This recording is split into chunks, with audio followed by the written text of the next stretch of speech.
চট্টগ্রামের মিরসরাই উপজেলা বিএনপির উদ্যোগে বিভিন্ন ইউনিয়নে বন্যার্ত মানুষের মাঝে খাবার বিতরণ করা হয়।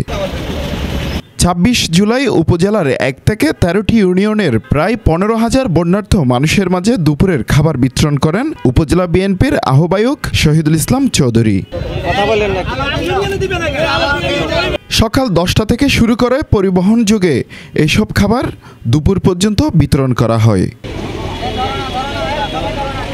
মিরসরাই উপজেলা নির্বাহী কর্মকর্তা মাহফুজা জেরিনের মাধ্যমে মিঠাছড়া উচ্চ বিদ্যালয় আশ্রয়ন কেন্দ্রে খাবার বিতরণ শুরু করেন। এ সময় উপস্থিত ছিলেন চট্টগ্রাম উত্তর জেলা বিএনপির যুগ্ম আহ্বায়ক নুরুল আমিন, উত্তর জেলা বিএনপির সদস্য আব্দুল আওয়াল চৌধুরী, উপজেলা বিএনপির যুগ্ম আহ্বায়ক ও উত্তর জেলা বিএনপির সদস্য সালাউদ্দিন সেলিম সহ অনেকেই।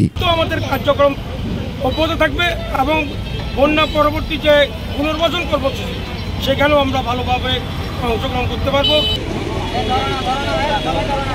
মিরসরাই প্রতিনিধি শিহাবুদ্দিন শিবলুর পাঠানো তথ্যচিত্রে হোসাইন আব্বাস, বাংলাধারা, চট্টগ্রাম।